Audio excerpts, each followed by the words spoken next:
Good morning, everyone, and welcome to the first lecture of Introduction to Programming. As a first thing, these lectures are recorded, and the recordings are set on the website. I'm going to show it later. Anyway, if you want to ask something, you can use the chat window. The chat window is not included in the recording, so nobody sees what you're asking. If you're using the microphone, then your voice is included in the recording. I mean, you can do that as well, but preferably use the chat window, and then I try to answer those as quickly as possible. So anyway, today this lecture is going to consist of a course introduction. I'm going to tell you how you can complete this course, what kind of requirements there are, what are we going to do, what is the schedule, and all those important things. And as I already mentioned, please ask whenever you have something you want to know more about. If we start with the basic outline, you get 5 credits for completing this course. This is the advanced course that continues right after this one. You also get 5 credits from that one. And you can sort of think these two as a single 10 credit course. I mean, you can take the introduction only if you want to, but I sort of recommend taking them both. Course lasts for 7 weeks, and then we have an exam after that one. So we start today, and then we have one of these lectures each week on Thursdays at the same time on Zoom, and then the recordings are set. And then there are these workshops, these live workshops, which you can participate. I'm going to talk about those later as well today. But the focus on this course is really much on your independent work. And one basic thing, something I'm probably going to mention several times today, is that programming is a skill which requires a lot of practice. And there's this saying that you learn to program by programming, or you learn to program by writing programs, which is pretty much true. So you need to practice it a lot. But I'm going to talk about details later as well. Anyway, my name is Erkki Kaila. I'm a university lecturer at the University of Helsinki. And we also have Timo, who is the assistant teacher in this course. He's responsible for exams and for junior instructions and for your guidance and things like that. You will probably meet him at some point. And then we have a bunch of senior and junior instructors helping you with your possible problems with the programming. So we have a couple of help channels made to help you get started in your programming career, and to help you whenever you encounter any problems with the exercises or anything. If you want to contact me, and it's probable that at some point you need to, please use my email address, erkki.kaila@helsinki.fi. These slides, I'm going to share these slides, so you don't need to write this stuff down. Now my email address is on the course website, of course, as well. There's another website. This is like a more general website about programming courses. This Ohjelmoinnin MOOC, unfortunately in Finnish, the address. But you can send your messages in Finnish and in English to that address as well. That address is probably the right one if you have anything about the MOOC materials. For example, if you encounter an error in one of the exercises or something like that. If you find any problems and you're familiar with Git, you can also do issues in there. If you don't know what it means, then no worries. We're going to talk about that later. Well, probably not in this course, but in some other courses. I have an office in the Exactum building in Kumpula. I'm not there that often. I'm primarily working in University of Turku, which means that I'm in a different town. But I'm there occasionally, and if you happen to be there, and if I'm in my office, please come by. I always have a minute or two to talk to you, at least. I also have a telephone number, but it's rarely switched on because, well, nobody really calls in any of these work-related matters, so I don't really call anyone. But I'd say use the email, or I'm also in the Discord, so you can try to reach me there as well. That's perfectly fine as well. I'm there most of the time. If I'm not giving a lecture or presentation or not in a meeting, then I'm probably online on Discord, so you can catch me there as well. I'm going to talk about Discord also a little bit later today. So what are we going to do? We're going to learn the basic programming concepts using Python as a programming language. And as I mentioned before, we're going to continue in advanced programming course in the second period, which basically starts where we leave or where we end this course after 7 weeks. But even after this first course, you should know enough about the basic programming concepts that you can write these simple programs to solve different kind of problems. And I'm actually going to show you an example of a problem that's easy to solve by programming, but difficult to solve by anything else. Before that, here are the contents of the course, divided into 7 modules or 7 weeks. If you don't know what these things mean, it doesn't really matter. We're going to talk about this. We don't really expect any previous experience in programming. You don't need to know anything about programming when you start this course. We'll try to teach you anything from the scratch. If you have some previous knowledge, that's fine, but you don't need to have anything. But if you know something about these concepts, then you basically get the idea on how far we will go, and then we will continue in the advanced course on different topics. Now, if you have more than a little previous knowledge about programming, then there's an initial exam you can try to take. It's already tomorrow, and the idea is that if you already know programming and you haven't done a MOOC course and you haven't done any programming course in any other Finnish higher education institute, then you can pass this course by taking the initial exam. Meaning that if you pass this exam, you don't need to do the exercises and you don't need to do the final exam of this course. You get the grade based solely on this initial exam. But I would say that this is only for those of you who actually have previous programming experience. And I mean, if you know what all these concepts mean, and if you can use all these concepts with Python, if you know how to write your own functions, and if you know lists and other data structures, and you know how to handle files and external libraries and so on, then please, by all means, take the initial exam. There's no point in spending your time if you already know the stuff. There are some very good questions. If someone completed every exercise, if you completed every exercise, just take the standard exam. That's easiest. The initial exam is it's a bit more difficult because it covers all the course in a single exam. And another question: if you pass the exam but are unhappy with the grade, can we still participate in this course to improve the grade? The thing about the initial exam is that I only let you pass if you get the highest grade, if you get grade 5. If you don't have enough knowledge to get the grade 5, then you don't pass. Because the idea is that I only let those people pass the initial exam who actually know the programming enough to start working on the advanced course or so on.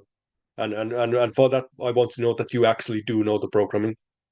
But you can take the initial exam, and if you're not happy with the result, or if you don't pass it, then you can continue working on the course like just normally. There's no punishment in not passing the exam, except that you don't get the grade, but nothing like that. And now something really important.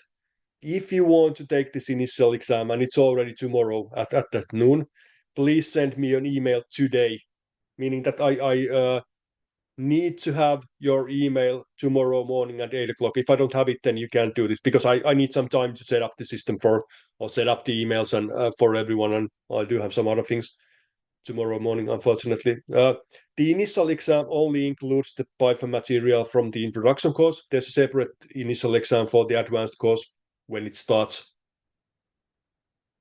So if you know the stuff listed on the table earlier, or you know the table in here, then please take the initial exam. But if you don't know any programming, I'd say just it's just a waste of time. If you're unsure, then by all means, please take it. There's no problem in trying. I mean, if you take the exam, you get the questions, and then you decide that you don't know it, then you just don't return or submit them. That's perfectly fine. No harm done. But still, I'm just saying that if you don't actually know how to program, then you probably shouldn't take it. Okay.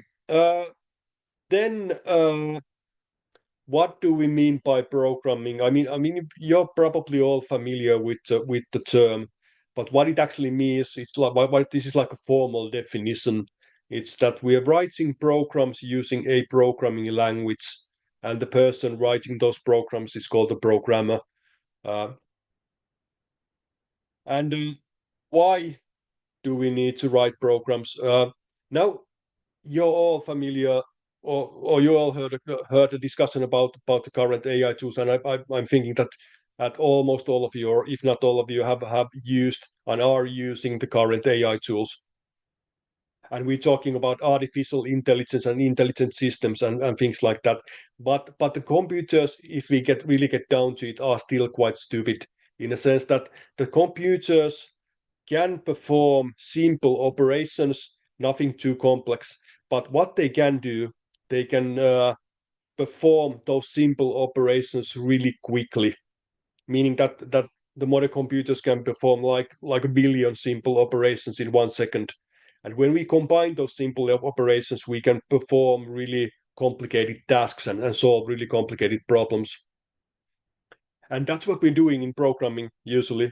We're writing these instructions one at a time, and then instructions are executed one at a time. And when we are doing stuff repeatedly, that's usually the thing in programming, that we're doing something over and over to accomplish a solution to a specific problem.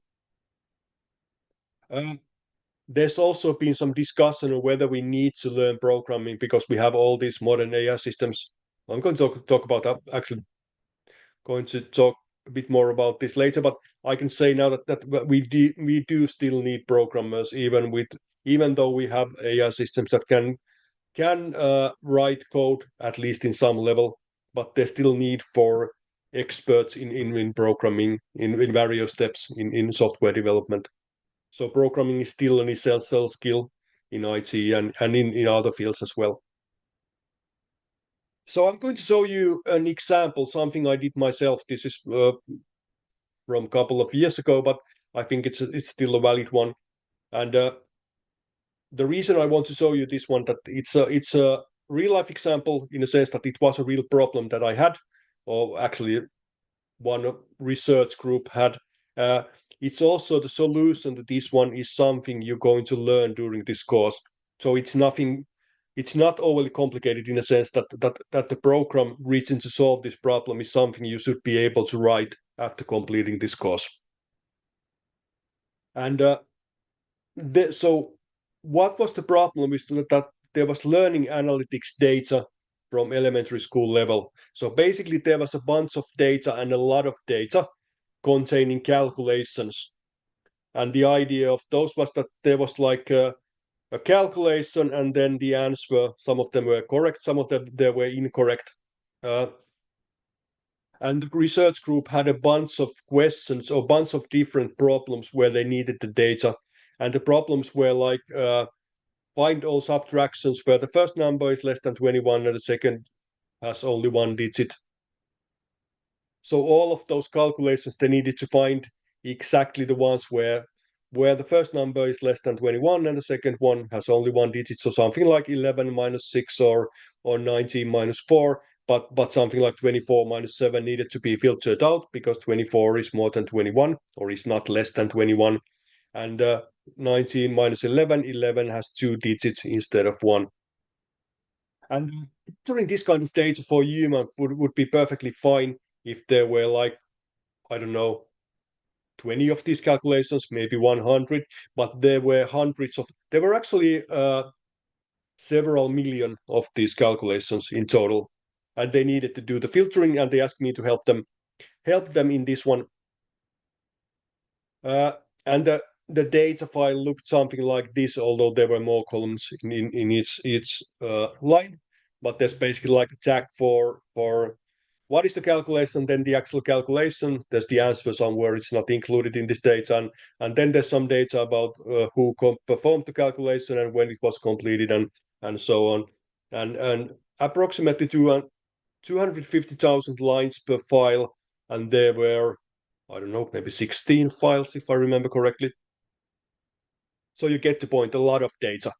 And something that's sort of complicated to do with any other tool. I mean, you can do something like this with Excel, but it's not really great tool for this one. It doesn't really work with too long files, and writing the rules for filtering in Excel are actually quite complicated, and so on. There are some other tools you can maybe try to use for this one, but I'd say that writing a simple program for filtering was probably the easiest solution. It took me, I'd say, less than 30 minutes to actually write and test the program for all those 8 different kind of tasks. So this was like one of the examples of tasks. There were several others, like find all multiplications where something and something on, and so on.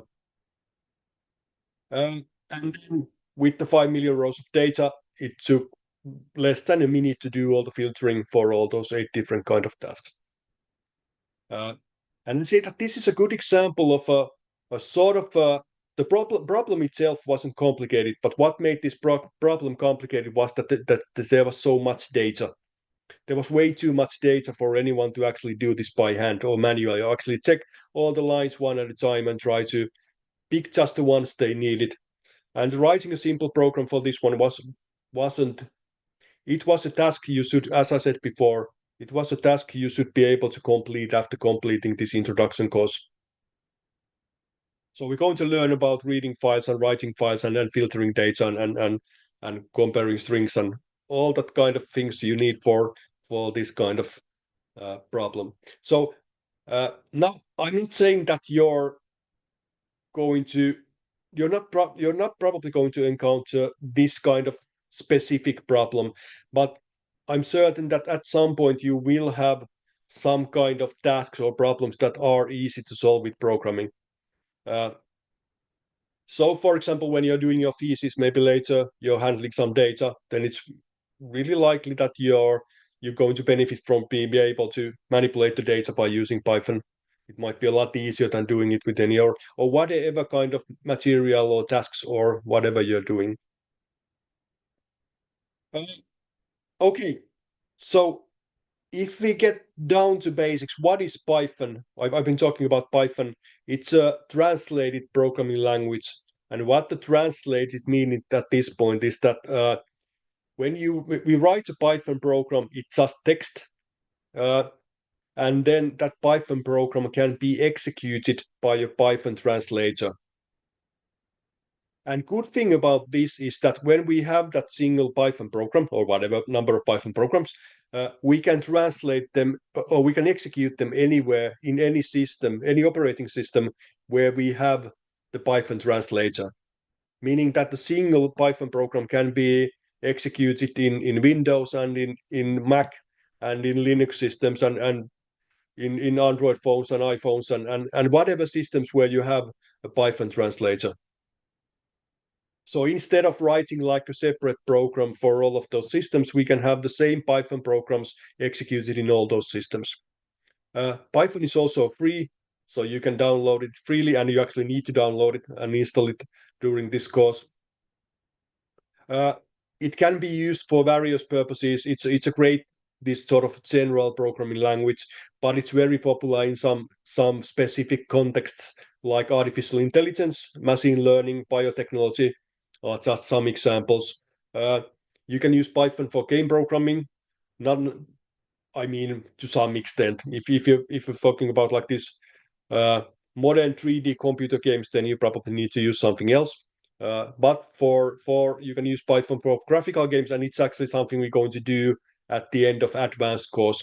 We're going to practice writing a simple graphical game by using Python. It's quite powerful. It's not the most powerful programming language. If we talk about raw speed, and things like that. But it's powerful enough for most things. The syntax is quite simple. It's easy to learn, and it's still got white words still. So I'd say that it's a great first programming language, but it's good enough to be used in professional level a lot later. And it's probably the most used programming language, or at least in top 3 in the whole world. Coming up with the exact list, it's a bit difficult because it's really difficult to measure how much the programming language are used, and the metrics are not that straightforward. I mean, but still Python is in top 3. It's like I think Python, Java, JavaScript, C are probably the top 4, or C++, top 4 programming languages in some order, and usually Python is first or second in whatever listings you can find.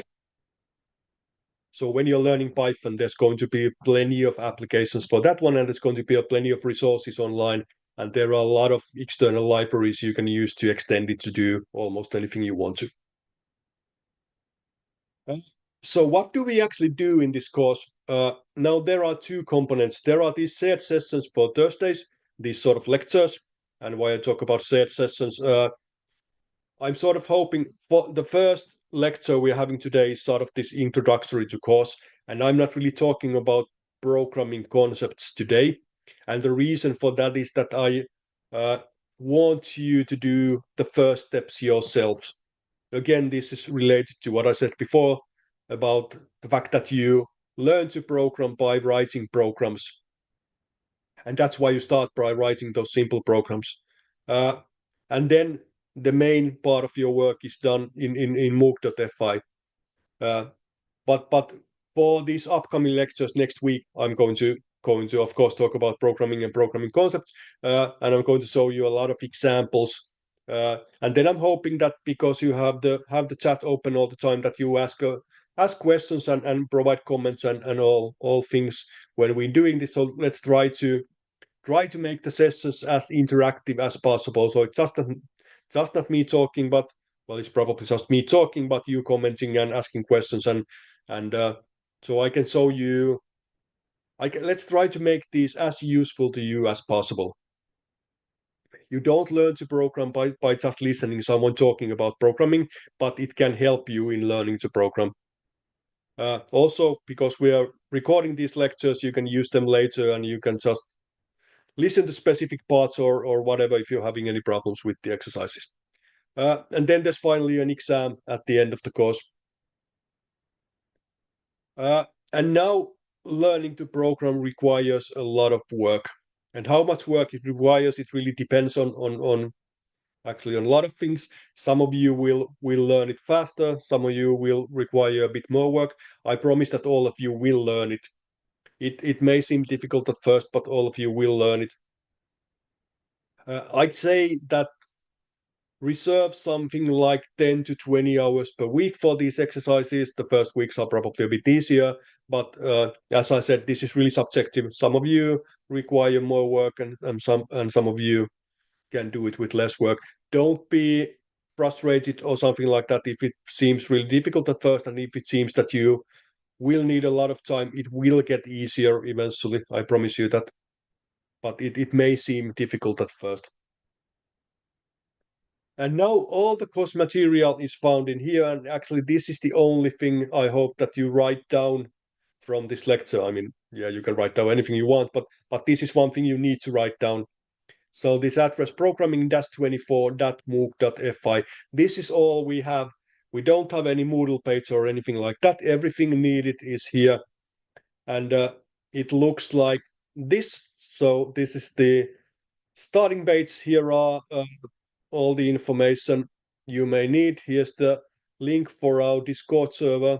There's also all support and assistant and so on. The recordings will be served in here.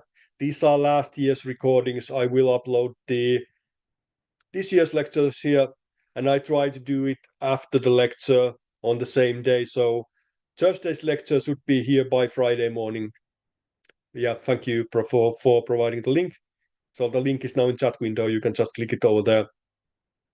There's information about grading and exams, list of all exercises. There's the upcoming exam, the next exam always listed. The next one is already this Saturday. It's not meant for you yet, but there are exams frequently.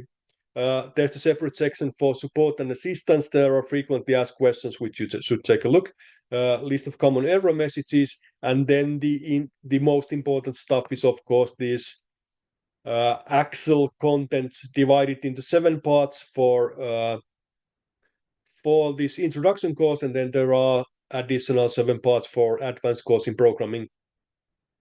And if we take a look at this one, there are 5 different subsections for this first part, and you should start with the first one, getting started. And the idea is that there is a description of all the stuff. There are a lot of code examples, and then there are these exercises. Okay, there's something going on at the moment. See if I have a lot of these windows in here. Okay, and these exercises are like the ones you need to complete. There are the number of exercises per week varies a little bit. It's usually something around 25 and 40, I think. In the first parts, there are a bit more exercise because the exercises are more simple, and then when we get further in the course, the exercises get more difficult or more complicated, and then they are longer, take a longer time to write, so there are less exercises. And the idea for the first 3 weeks is that you don't need anything else than your browser and the internet connection. So you just go to programming-24.mooc.fi, and then you can start writing the exercises. You can write code in this screen here. And the idea is that everything you need to know about writing code is always written before this exercise in here.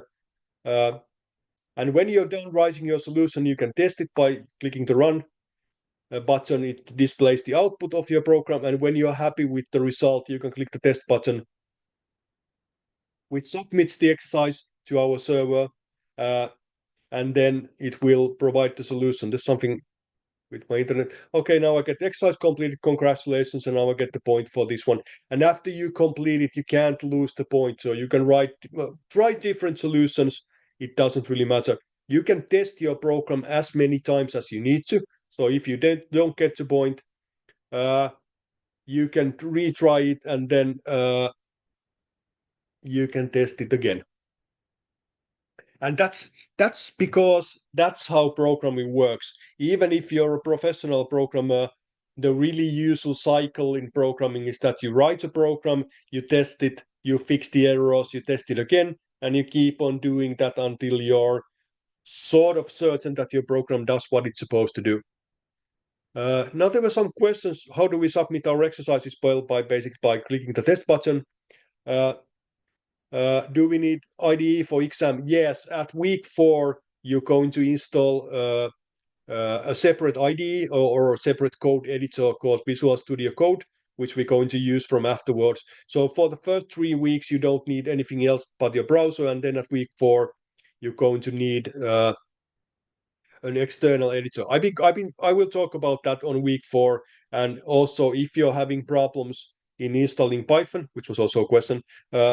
If you don't know how to do it, there are detailed instructions. But if you have any problems with that one, you can take your laptop and come to one of our workshops, and then one of the instructors will help you with that one. Yeah. Okay.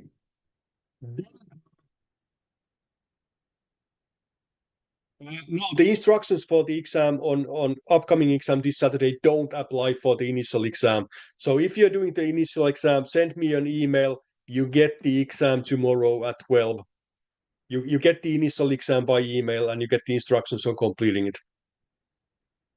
So basically, you're doing the initial exam with your own computer, and then you send me the answers by email.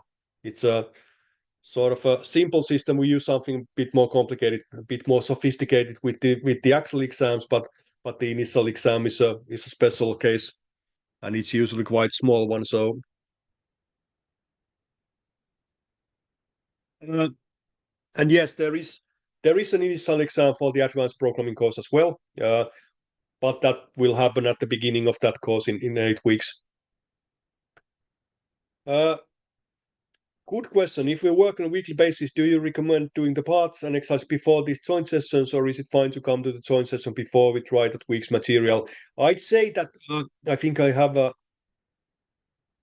slide about that, but yeah, I sort of recommend that you try to complete as many exercises each week before next week's session.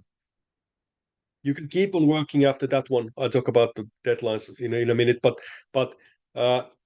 I sort of recommend that you try to complete the exercise in a week, because then you get another set of exercises, and then the course ends at some point, and then the advanced course starts, and if you keep postponing the exercise, then you're quickly at you have like several weeks of exercises. Yeah, I can enable the live transcription if that helps. Okay, yeah. And then about workshops. Now you need to complete the exercises independently. That doesn't mean that you need to complete them alone. And this may seem like a contradiction, but it isn't. It means that it's perfectly fine to work in a small group, as long as it means that everyone in a group is involved in completing the exercises. It's not okay that someone does the exercises and then you copy the answers from them, because, well, then you're obviously not learning the stuff. If you're having problems with the exercises, and it's really likely that at some point you are, there are a couple of these main help channels we have. First one is the workshops, and second one is a Discord server. The idea of the workshops is that the schedules are listed in the material page, the one I just showed you, and they are held in Kumpula campus in Exactum building, there on the basement. And there are some instructors there all the time during the workshop time, and you can go there, just bring your laptop, and you can ask about any of the exercises and they will help you. Also, even if you don't have any problems, you can just bring your laptop over there and work on the exercises over there. So it's convenient that if you're having a problem, you can ask it straight away. You can also go there and work with other students who are doing there are going to be students working on the same exercises in there. There are some Finnish students doing the Finnish version of the course, probably working there at the same time. They have the same exercises, they are just in Finnish, so it's also possible to work with them. And then on other times, or actually basically any time, you can also use our Discord server. There's the link and information in MOOC, but basically the idea is that you can ask questions. There are dedicated channels for Finnish and English versions of the course, and then there are people who can help you. Also, if you're in Discord, if you're using the Discord server, and if someone is asking the question where you can help, it's really great if you can help someone. Please don't provide any like ready finished answers, but just provide some help so that whoever is stuck in some problem, they can get past that and then continue working. And now there's a small bonus that when you attend the workshop live for the first time, you get 1 bonus point for the course. So 1 bonus point similar to solving one of the exercises. I understand that not all of you are physically in Helsinki, so it might be more difficult to you. But then again, you can get the perfect grade from this course without that bonus point. But if you're in Helsinki and if you can attend the workshops, they are highly recommended, and that's why we want to provide you one of these bonus points. The schedule for workshops are in material. Well, I can actually show them to you. So if you go to getting started, there's the support and assistance, and here's the list of all the workshops, and they are held in Exactum floor BK107. It's in the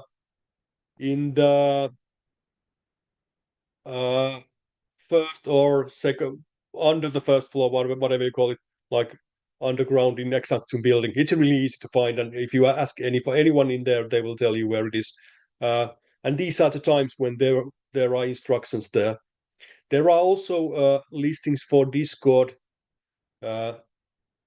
or assistant slots for Discord listed here. Of course, you can ask something in Discord anytime, but these are the specific times that there will be instructors there. And these are also the times that if you don't want to post your question in the public channel, you can post it directly to the instructor as a private message. Please don't send any private messages to instructors outside these times, because all of our instructors are older students and they have their own courses and things like that. You can send me messages anytime, of course. That's perfectly fine.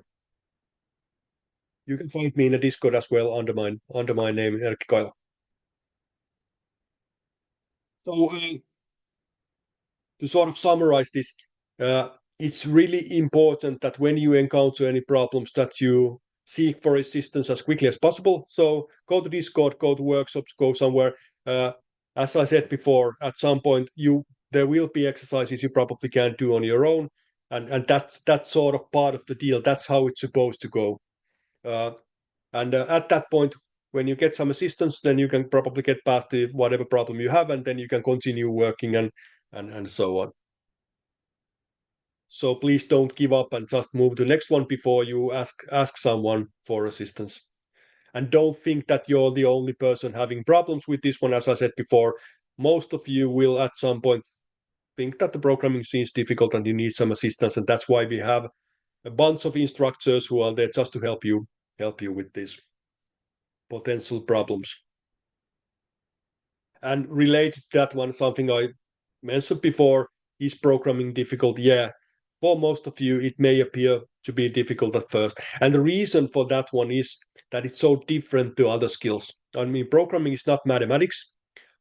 Mathematics is important in some areas of programming. For example, if you want to do something related to machine learning or artificial intelligence, then you need to know some math. If you want to do some 3D graphics or things like that, then maths are also important. Then again, in some areas of programming, math is not that important.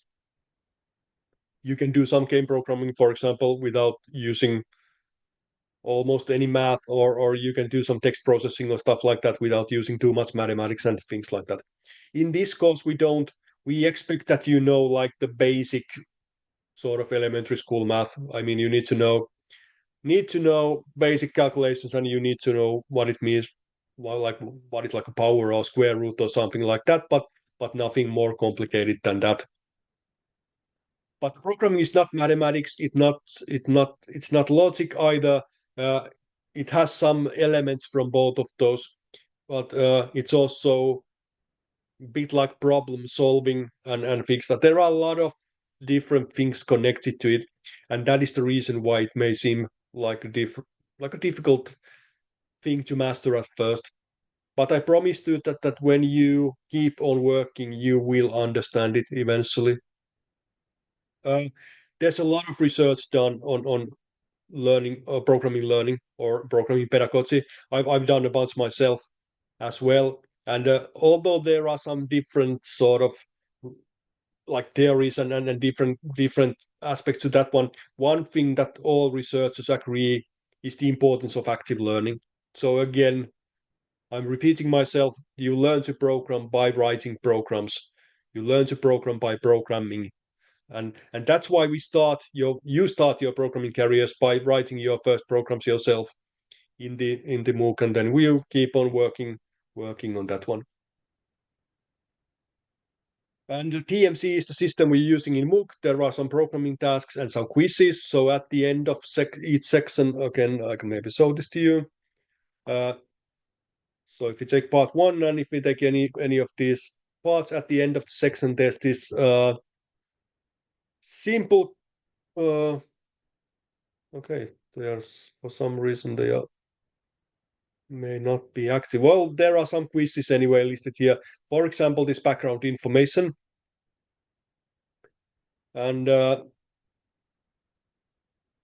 see if they have the quizzes. Okay, we might have some problem with the section quizzes, but there should be a quiz at the end of each part about feedback. This is also something really important. So you get 1 point for answering this at each week, and the thing is that it asks you to tell what things did you learn, what things remain unclear, how difficult you find the exercises, how much time you spend completing them, and which grade would you give. I think this takes like 1 minute to answer. It's really good thing if you ask for this one, because this gives me and the other people working on this course a lot of important feedback on whether we need to do some modifications for this. And we've done a bunch of modifications based on the feedback. Because sometimes it's difficult to know whether a section is too difficult or too easy or something like that, or whether there are exercises that might be too difficult or something like that. And that's what we use this feedback data for. Okay. And all of your exercises are automatically assessed, as I showed you before. So you can try any exercise as many times as possible. And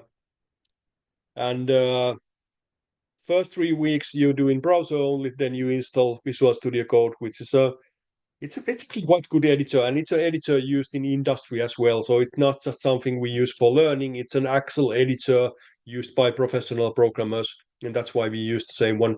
It's really flexible, and you can basically use it to write anything, any program code or anything else as well. But it's a really sort of easy to use and handy editor. So what you need to do after this session as quickly as possible, you go to programming-24@mooc.fi. The link is somewhere in the chat as well. If you're a student in University of Helsinki, preferably use your Helsinki University email when you register. If you did register by using another email, it's not a huge problem, but it's great if you're using your University of Helsinki address. And remember to add your student number in the details. The registration is really simple. You provide your email, a password, and your name, I think. And that's all. Then you can start working. So it's made as simple as possible. Nothing too complicated. And something that was sort of covered before, but there are no weekly deadlines. The only deadline is that all material closes at the end of this year or end of 2024, meaning that you need to have your course completed before New Year, basically. And I sort of recommend, as I said before, that you try to complete each week's material before you start about before the next week, because if you don't, then they pile up, and then you have a lot of stuff done before a lot of stuff you need to do before the exam or at the end of the year or something like that. So trying to complete one part per week is a good sort of speed. There was a question that someone completed some of the parts already in summer. Is it possible to add the student number? And say yes, you can change the email in the settings. So if you go into mooc.fi, and if you're take your personal settings, then I think you can change your email. So you can change it to use the helsinki.fi email. You can also, I think that's sort of preferable at this point.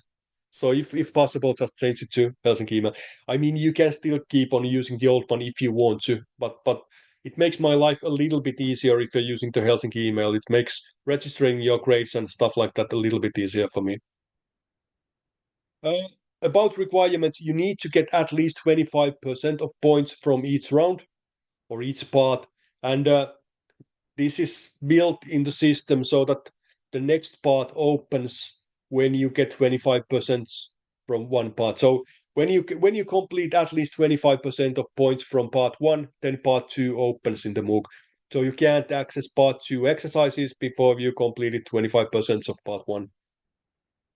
And you can see this if when you open the material page that you only have part 1 highlighted and part 8, because that's the first part of advanced course. But basically, when you complete 25% of part 1, then part 2 opens. I recommend that you try to complete as many exercises from each part as possible, and especially for the first part, try to complete 100% of all the exercises. So all the exercises before moving on. If you're missing some, it's not a disaster, but try to complete them all. The minimum requirements for passing the course is that you need to get that 25% of all points from each round, and you need to get 50% of exam score. the task will get more difficult during the course. So for that reason as well, it's a good idea to try to complete as many tasks in the first rounds as possible. And again, the tasks do get more difficult, but you also will learn new things. So programming is also a skill that builds really heavily on your earlier knowledge. So you need to know the stuff from parts 1 and 2 to understand the stuff in part 3. And the things we start learning in the first week, if you think about concepts like output and input and variables and so on, that's all the stuff that's used in very complex programs as well. So variables are used in all programs, like in very complex professional program. So you start learning the stuff that's usable in the more complex programs as well. Yeah. Someone asked, where can I find my student number? Just log into CISU, you should see your student number over there. If you're from the Open University, then you don't need your student number at this point, and you probably don't even have one. In grading, this is actually quite simple. So you get half of your grade from MOOC points or exercise points, and half of your grade from exam score. And then those are combined, and then I check how much you got in total. If your total points are 90 or more, your grade is 5.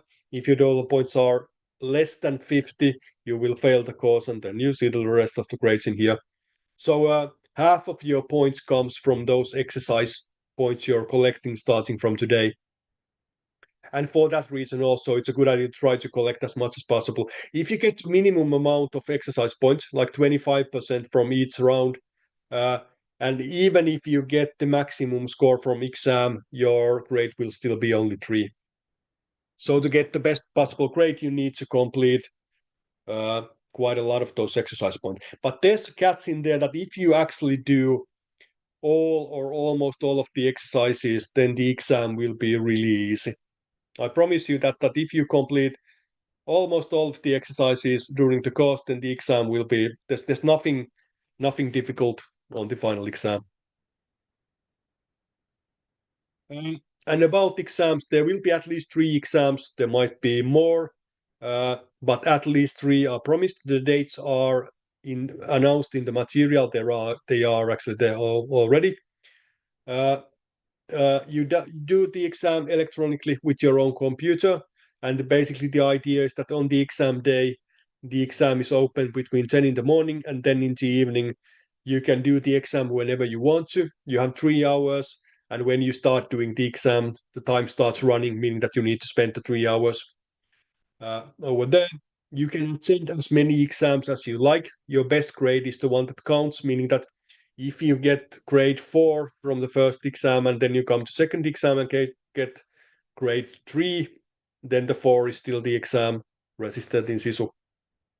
But you can also always improve your grade if you want to. So if you're not happy with your grade with the first exam, you can come to another exam and then do it again.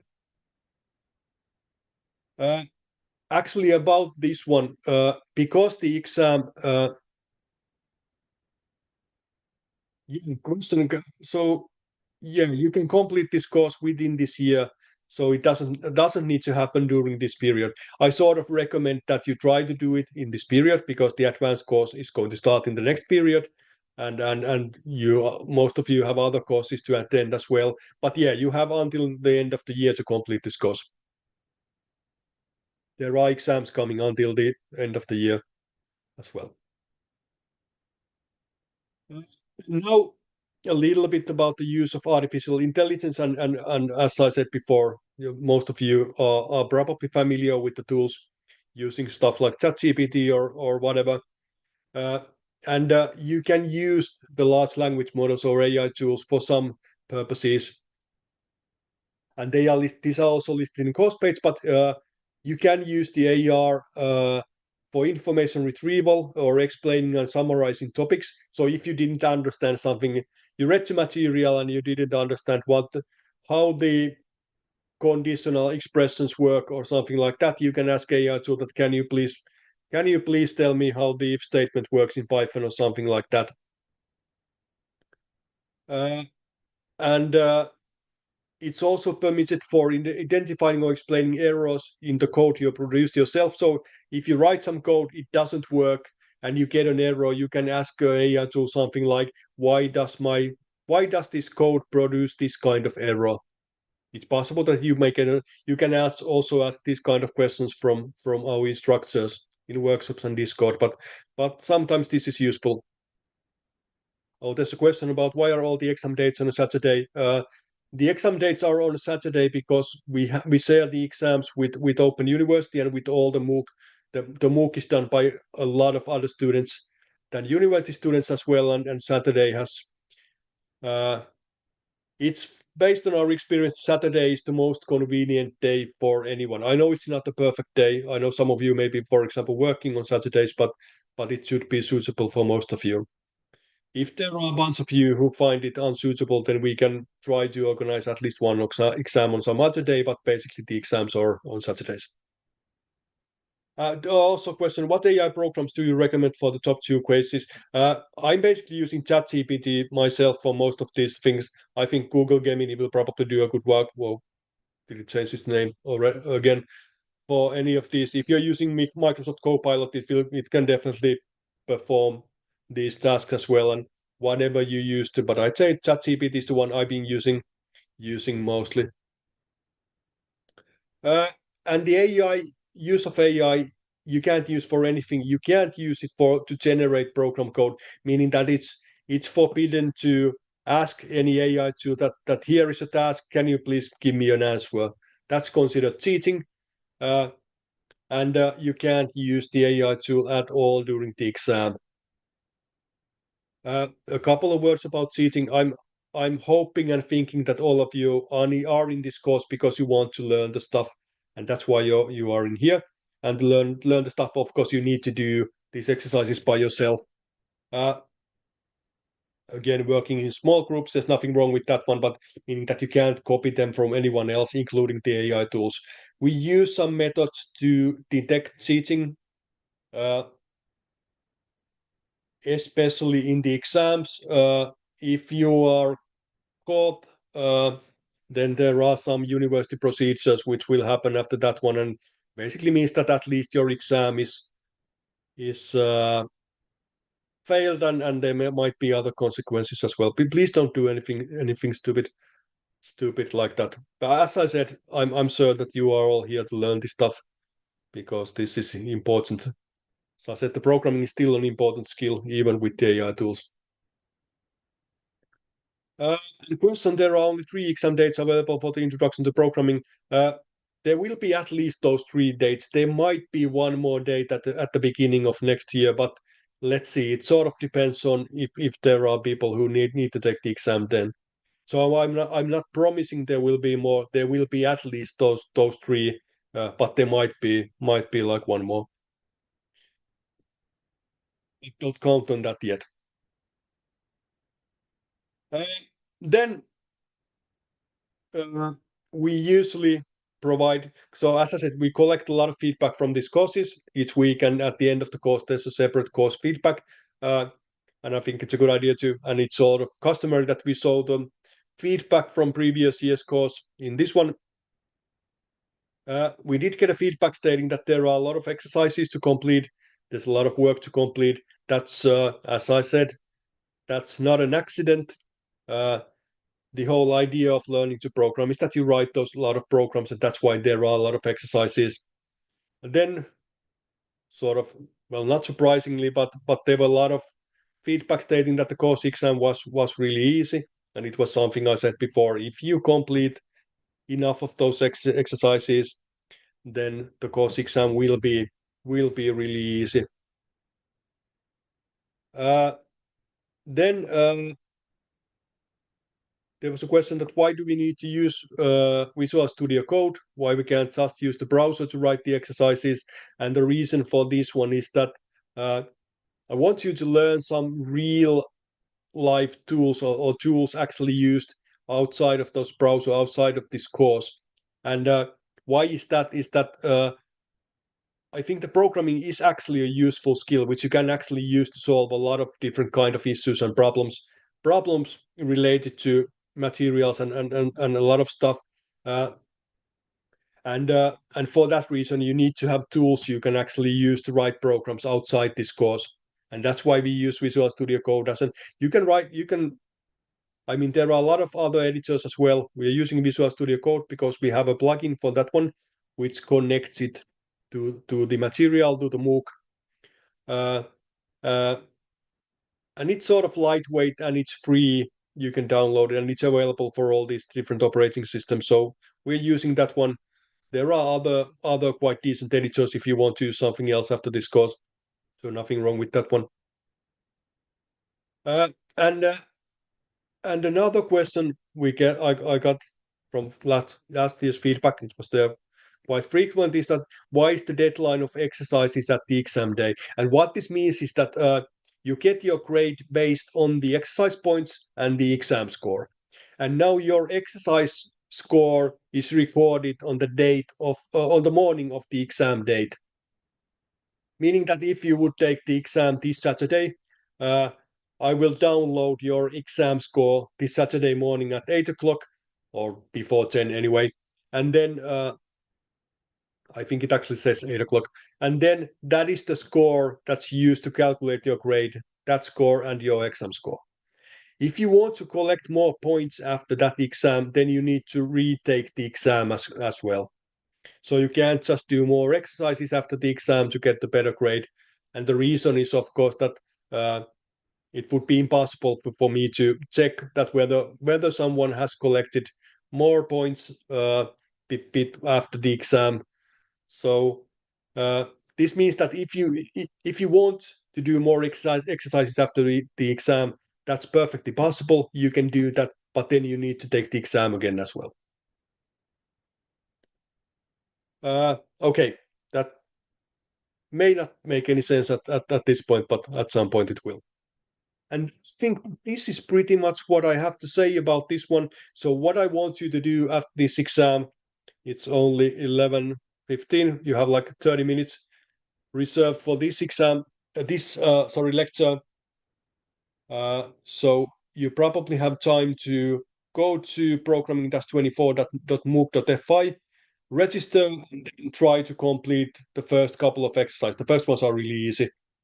They are supposed to be really easy to sort of get you accustomed to how the system works and how you can get points and so on.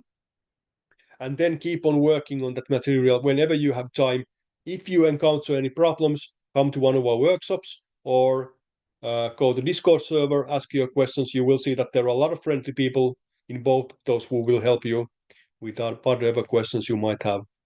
And then you can always contact me by email or in Discord if you have any questions. And if you have any questions now, then now is a good time to ask them. You have 2 hours to complete the initial exam tomorrow. Also, as a reminder, if you want to take the initial exam, I can show you where is the slide again? Over here. Send me an email and actually send it now.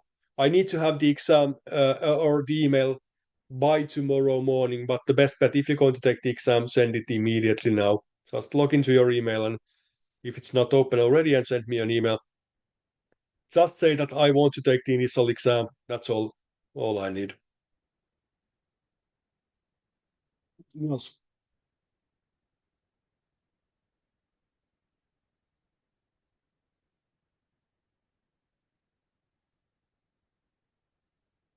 I think I'm going to stop the recording now.